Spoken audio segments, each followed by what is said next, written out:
My name is Harold, Harold Eugene Mercer. I am 71 years old. I have 2 bad knees, a hearing aid in my left ear, and a small house on the edge of town that I have lived in for 43 years. I am not a tall man. I am not a loud man. I wear the same brown jacket to every football game, every Sunday church service, and every birthday dinner. My wife, God rest her soul, used to say I was the quietest storm she had ever seen. She was right, but I am getting ahead of myself. Let me start from the beginning, because what happened on that football field on a Tuesday afternoon in October? It didn't start there. It started long before that. It started the moment I decided to stay quiet when I should have spoken. The moment I decided that keeping peace was more important than keeping dignity.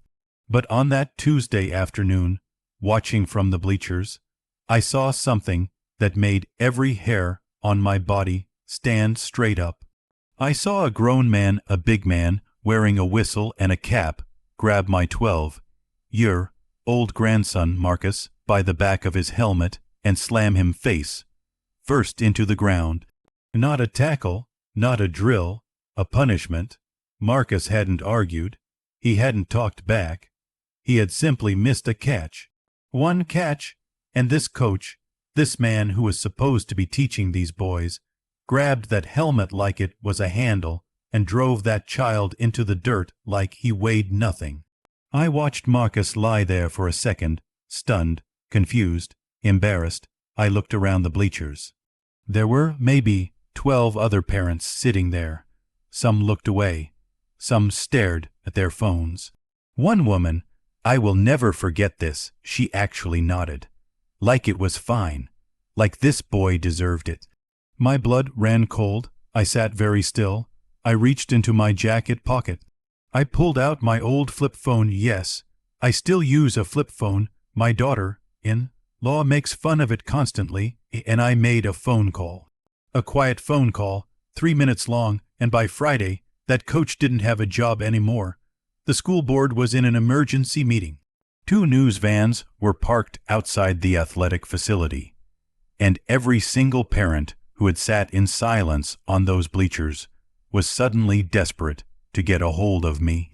But I am getting ahead of myself again. Let me tell you the whole story, because the coach, he wasn't even the real problem. Part 2, my family, my life, my place in I spent 31 years working for the county, road maintenance mostly. I drove trucks, I operated equipment, I managed crews. Nothing glamorous, nothing that makes people impressed when you tell them at dinner parties. But honest work, work that built real things, roads that people drive on every single day without thinking about who built them. I raised 2 sons, Raymond and Gerald. Raymond, my oldest, moved to Atlanta when he was 25 and built himself a very good life down there. He calls every Sunday and visits at Christmas. He is a good son. Gerald, my youngest, he stayed here in Clover Falls. He married a woman named Diane 3 years after he finished college, and they had 2 children, Marcus, who is 12, and little Sophie, who is 8. I love Gerald. I love Diane. I love those grandchildren more than I love breathing. But somewhere along the way, things changed. When Gerald was in his 30s, he started doing well at his job. He got a promotion, then another one. He started wearing nicer clothes. He bought a bigger house on the north side of town. And Diane came from a family that had money. Old money, the kind of people who noticed what kind of car you drove and what neighborhood you lived in. I don't say this to be cruel. I say it because it is true and because it matters to the story. Over time, I started noticing that Gerald would not invite me to certain things. Work events, neighborhood parties. Once, his company had a family picnic, and I only found out about it because Marcus accidentally mentioned it on the phone. When I asked Gerald about it, he laughed it off. Dad, it was nothing. Just a work thing. You would have been bored. I let it go. Diane's mother, a woman named Patricia, who wore pearls to grocery stores and once told me my house smelled like old things. She was always at everything. Every birthday, every school play, every football game, and I was sometimes invited. My wife Dorothy passed away 4 years ago. Pancreatic cancer. She was gone in 7 months from diagnosis to burial. Fastest 7 months of my life, and also the longest. After she passed, I think Gerald and Diane expected me to fall apart. Maybe they even braced themselves for it. For me to become a burden. Instead, I got quieter. I kept to myself. I tended my garden. I went to Marcus's football games whenever I was told about them. And I noticed things, the way Diane would tense up when I spoke at the dinner table, the way Gerald would change the subject when I started telling a story, the way Patricia would say something just loud enough for only some people to hear, a comment about my jacket, about my truck, about the way I pronounced certain words. I stayed silent because that is what I do. I am not a man who makes scenes. I am not a man who demands attention. Dorothy used to say, "Harold, you let people walk on you." And I would say, "Dorothy, I am not a doormat. I am a foundation, and foundations are meant to be walked on. That is not weakness. That is purpose." She would shake her head, but she would smile. Marcus started playing football at age 8.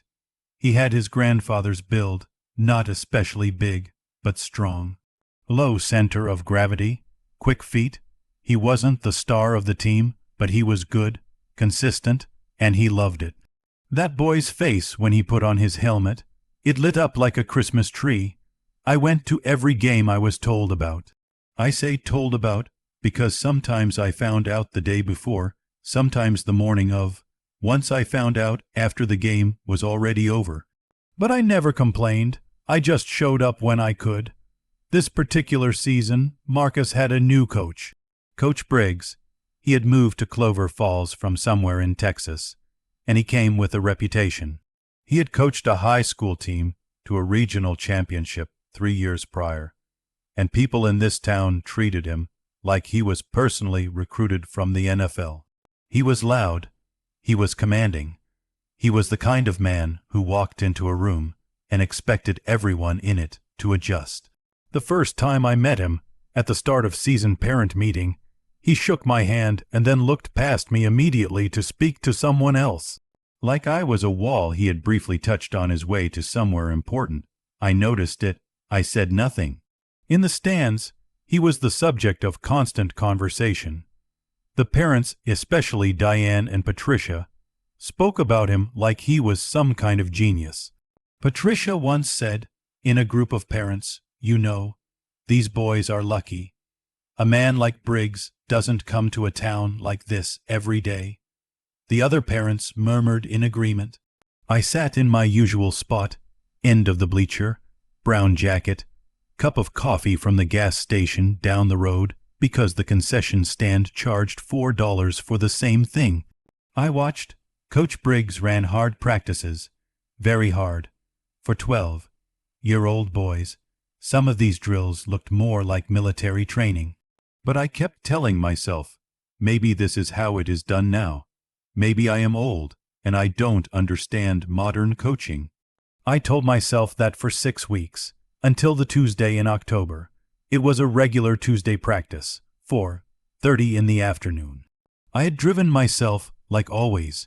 Gerald and Diane both worked, and Patricia had offered to bring Marcus, but then asked me to pick him up, so I came early and stayed to watch. The bleachers had maybe a dozen parents. Diane wasn't there. Patricia was, sitting in the middle with 2 other mothers, all of them in matching team spirit jackets, something the Booster Club had ordered, apparently. I had not been told about the Booster Club. Practice was going fine. The boys were running drills. Marcus was at wide receiver, running routes. Then came the play. Coach Briggs called a passing play. The quarterback threw a deep ball to Marcus. Marcus ran his route perfectly. I could see it. The timing was right.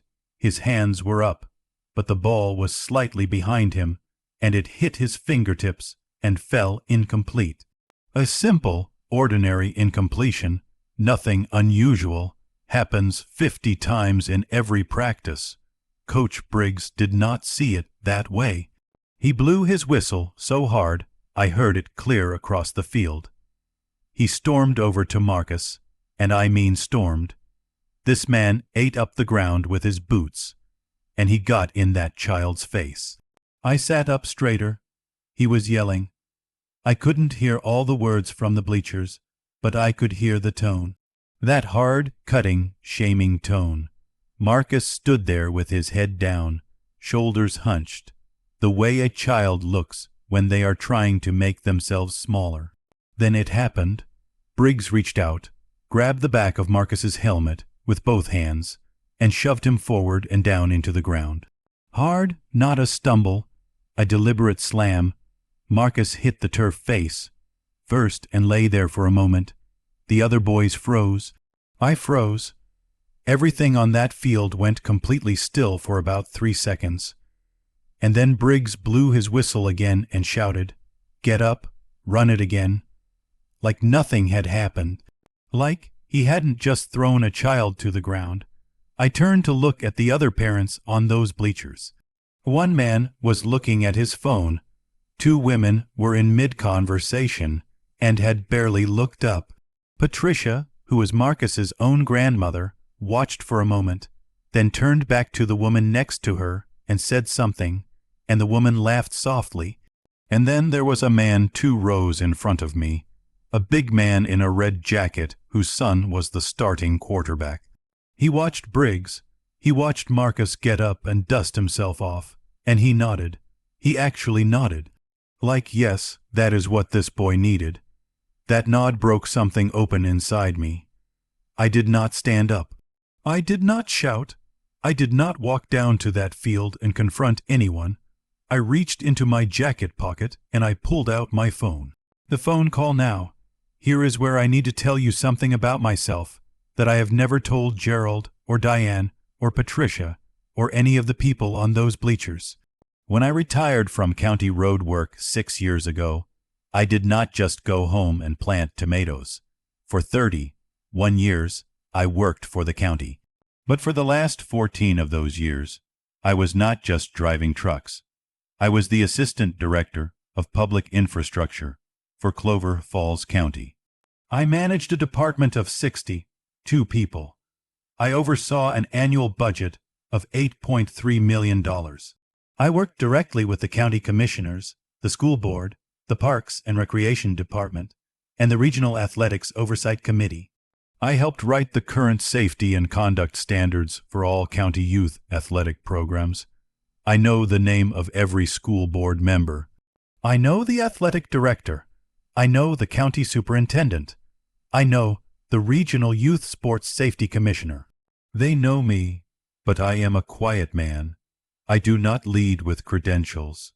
I do not walk into rooms announcing who I am. So when I showed up at football games in my old brown jacket with my gas station coffee, nobody asked. Nobody knew. Gerald knew, of course, but Gerald had spent years slightly embarrassed by his father's government job, comparing it unfavorably to his own corporate career. He never mentioned it to Diane's social circle. He never mentioned it to the Booster Club parents. As far as anyone on those bleachers knew, I was just an old retired man. So when I made that phone call on Tuesday afternoon, it was not to a complaint hotline. It was not to a general school number. I called Robert Gaines directly. Robert Gaines is the superintendent of Clover Falls County Schools. We had worked together for 11 years. He attended Dorothy's funeral. His daughter is named after a road I helped build. We are not just colleagues. We are friends, Robert. I said, my voice quiet and level. I am sitting in the bleachers at Millbrook Middle School. I just watched the youth football coach grab a 12-year-old by the helmet and drive him face first into the ground during practice. There are 12 witnesses. I need you to get ahead of this. There was a pause. Then Robert said, Harold, is it your grandson? Yes. I said, another pause, shorter this time, give me 2 hours. I closed my phone. I put it back in my jacket pocket. I watched the rest of practice. I watched Marcus run routes and catch balls and try his best. I watched Briggs circle the field like he owned it. I watched Patricia laugh with her friends, and I waited. The twist, what nobody knew 2 hours later, I was home making soup when my phone rang. It was Gerald. "Dad, did you call the school?" His voice was tight, controlled, but I could hear something underneath it. "I made a call, yes," I said. "Dad, what did you do?" "Coach Briggs just called me. He said someone filed a complaint. He said the school board has been contacted. He is furious.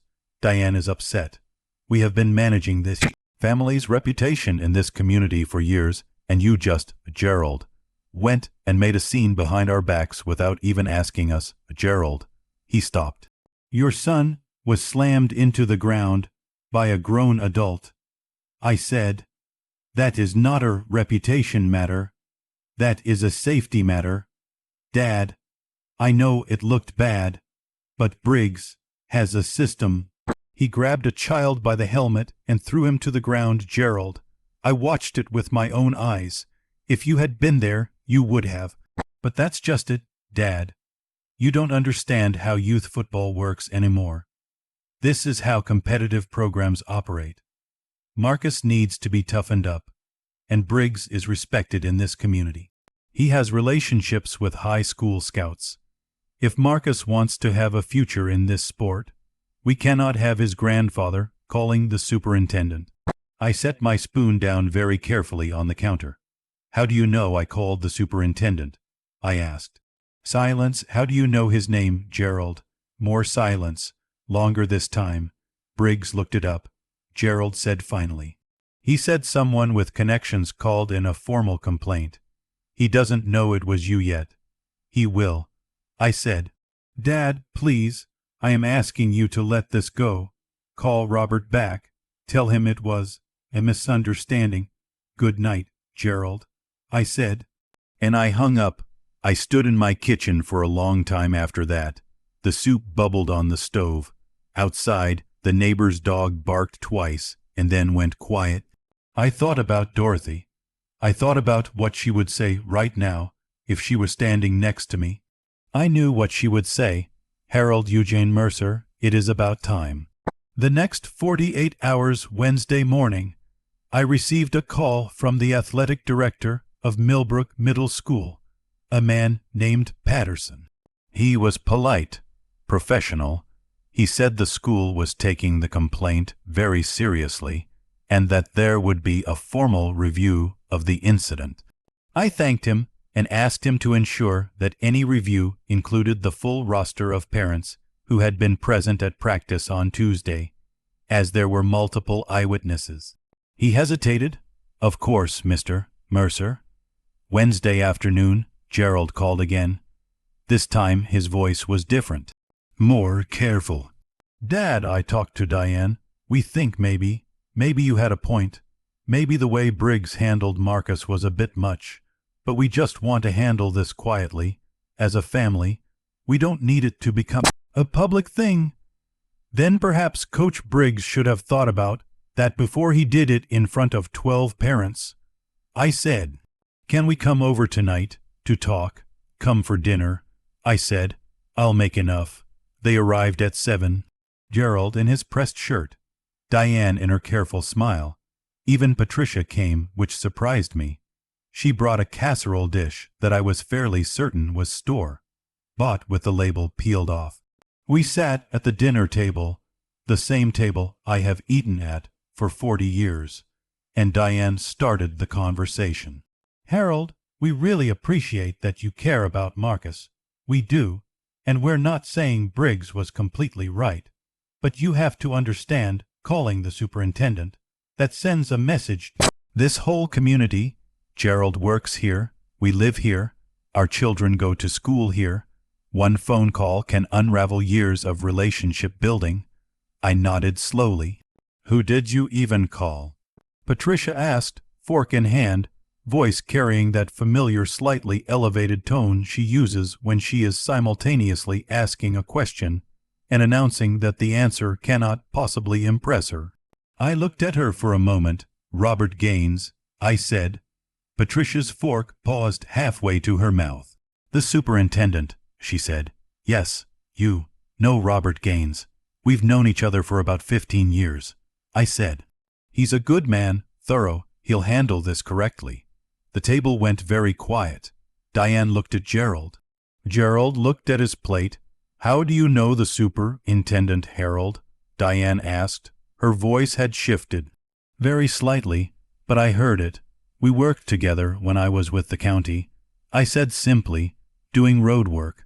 Patricia said, and there was still a small edge in her voice, but underneath it now, something uncertain. I looked at her. I did not smile. I did not rise to it. I was the assistant director of public infrastructure. I said, I oversaw the budget for the county school facilities maintenance program for 6 of my final years. Robert and I worked very closely during the renovation of 3 schools in this district, including Millbrook. Dead silence. You. Gerald stopped, swallowed. Dad, I knew you were in management, but I didn't realize. You never asked. I said quietly. That sentence landed like a stone in still water. I watched the ripples move across all 3 of their faces. I stood up to get more bread from the kitchen and let them sit with it for a moment. By Thursday morning, the story had gotten out. Not through me. I had said nothing publicly. But schools are small communities, and word travels. Other parents had started talking. 2 of the mothers who had been in the bleachers on Tuesday apparently had a conversation with some others, and somewhere along the line the phrase, the school board was contacted, turned into a full story. My phone rang at 8 a.m. It was a number I didn't recognize. I answered. It was a reporter from the Clover Falls Gazette. I politely told her I had no comment at this time and hung up. By noon, Gerald called me to say that 2 news vans had parked outside the Millbrook athletic facility. Coach Briggs had been placed on administrative leave pending the review.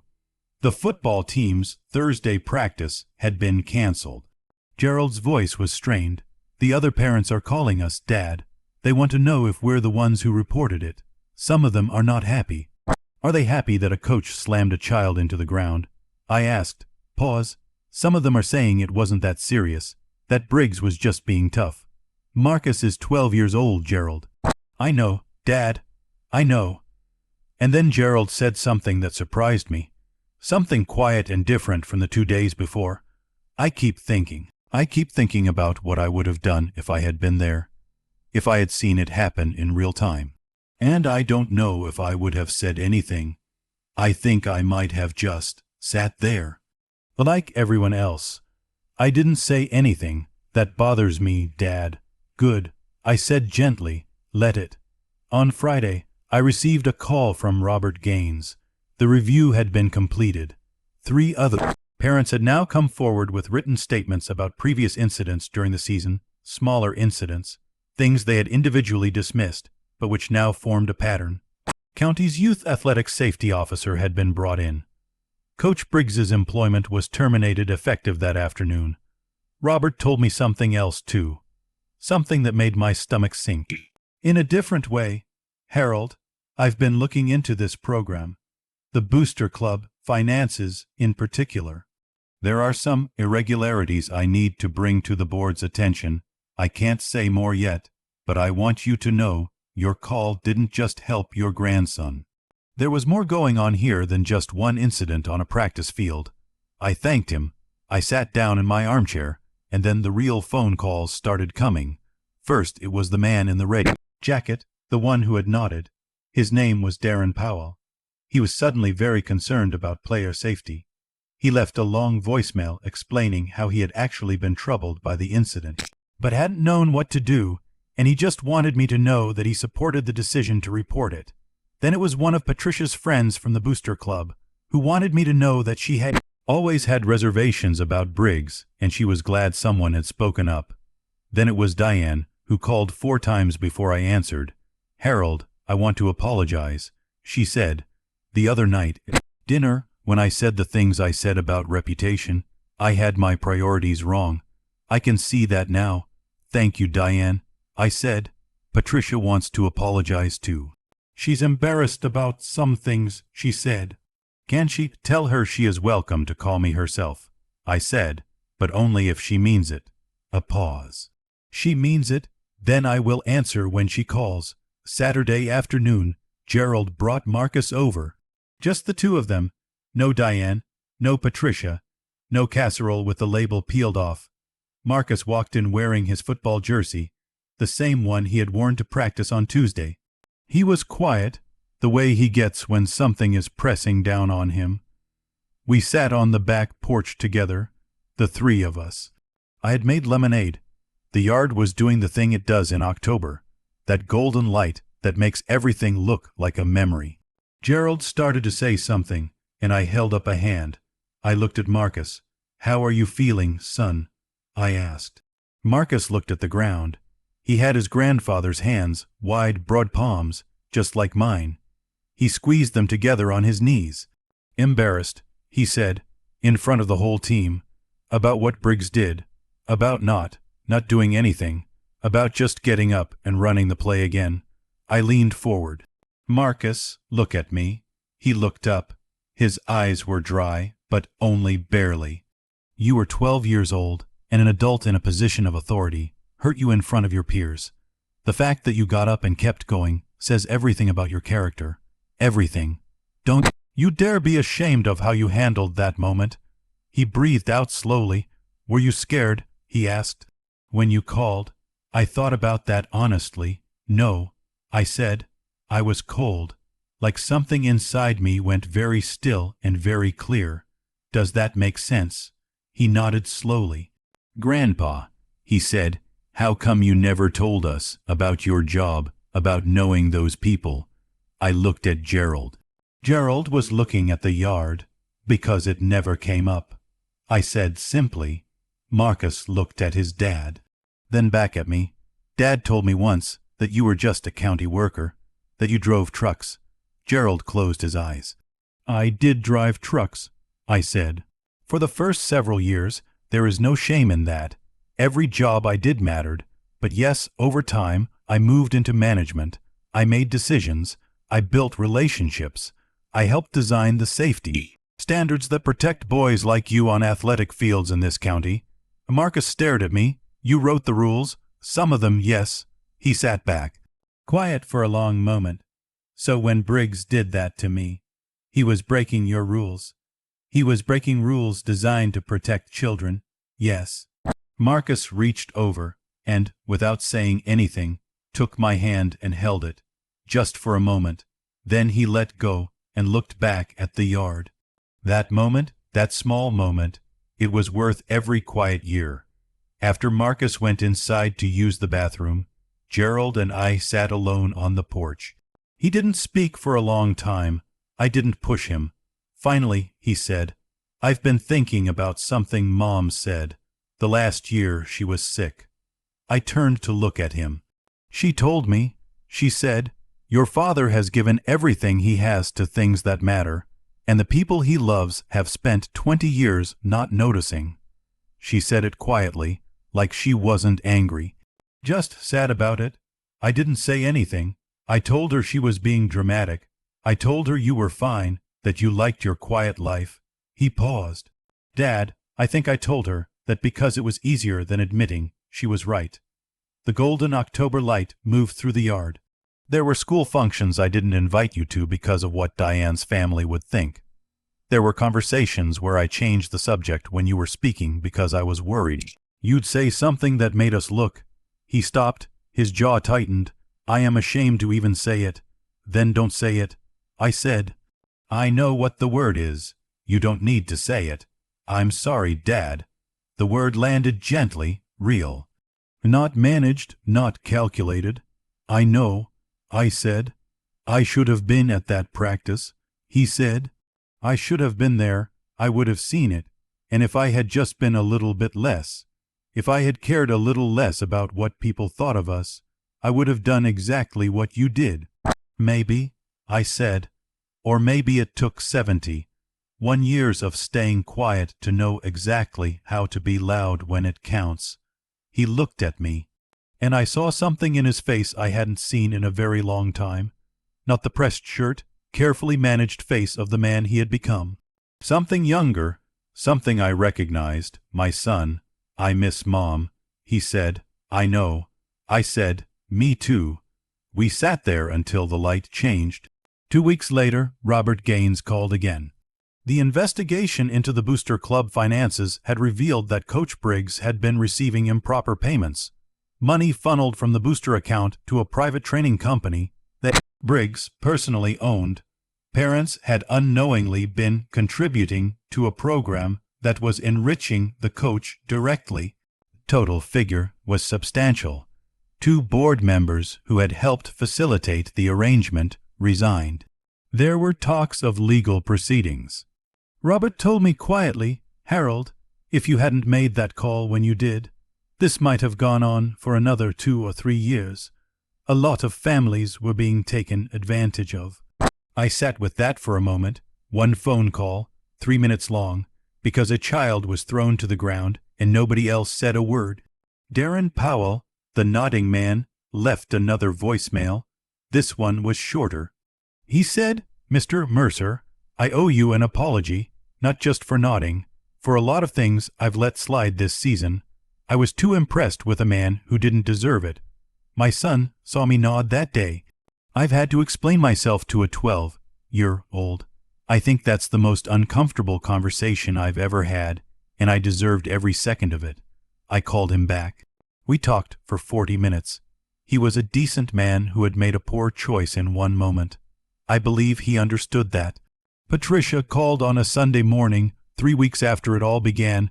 She was stiff at first, formal. You could hear the rehearsal in her voice. But then something shifted and she said, Harold, I have spent a great deal of time thinking about the way I've treated you, and I don't have a good reason for it. I had an idea of who you were and I didn't update it.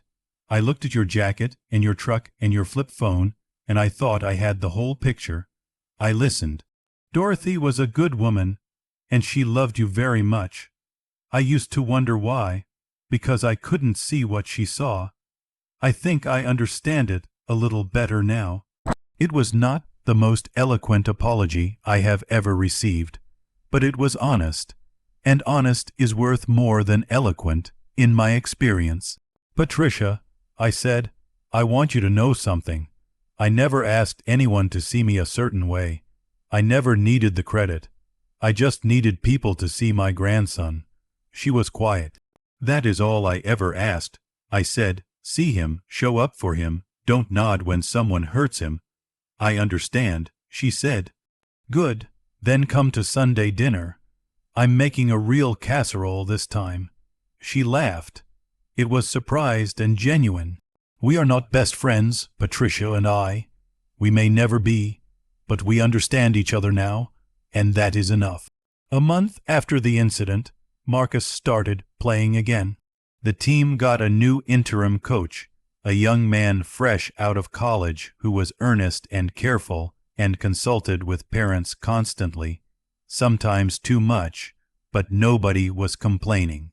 Marcus came to me one afternoon and asked if I would teach him something. What do you want to learn? I asked. How to be like you, he said. How to be quiet and still make things happen. I thought about that for a while. That is not something you can be taught, Marcus. I said, it is something you build. You build it by doing the right thing so many times, for so many years, that when the moment comes that really matters, you don't have to think about it. Your hands just know what to do. He nodded slowly, thinking it over, the way young people do when they are hearing something they don't fully understand yet, but they know they will need one day. And always remember this, I said. The people who underestimate you are not doing you a disservice. They are giving you a gift. They are telling you exactly what they see, which tells you exactly how wide the gap is between what they expect and what you are going to do. And that gap, Marcus started, that gap is where everything happens, I said. He grinned, and it was Dorothy's grin, the same shape, the same light. Grandpa, he said. They really had no idea who they were dealing with, did they? I picked up my coffee cup, smiled at my grandson over the rim. Not even a little bit. I said, I am Harold Eugene Mercer. I am 71 years old with 2 bad knees and a flip phone and a brown jacket that has been to more important places than most people know. I have learned this: silence is not always surrender. Sometimes silence is the deepest form of patience. Sometimes it is the deliberate choice of a person who knows that the right moment to act is not the loudest moment, it is the moment that matters. Respect is not earned by announcement. I never told anyone who I was. I never needed to. Real weight does not announce itself. Real foundations do not ask to be admired, they just hold. The people who dismiss you are not always your enemies. Sometimes they are just people who haven't been paying attention.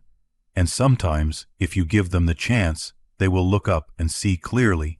Give them that chance. Children are watching everything. Marcus saw his grandfather stay calm on those bleachers. He saw the quiet phone call. He saw what happens when you know who you are, and you act accordingly. He will carry that. That is more valuable than anything I could have bought him or built for him. And finally this: the people we love are worth fighting for, even when, especially when, fighting means doing something quiet in a brown jacket in the corner of the bleachers. Because the loudest, most powerful things in this world, they don't always make a sound. Dorothy knew that. Now, I like to think, so does my family. If this story moved you, if you saw something of yourself in Harold, or in Gerald, or in the silence of those bleachers, please take a moment to like this video and subscribe to this channel. Every week, we bring you stories about real life, real love, real regret, and the quiet strength that lives in ordinary people. You never know who is sitting at the end of the bleachers. Don't miss what they have to show you. See you next time.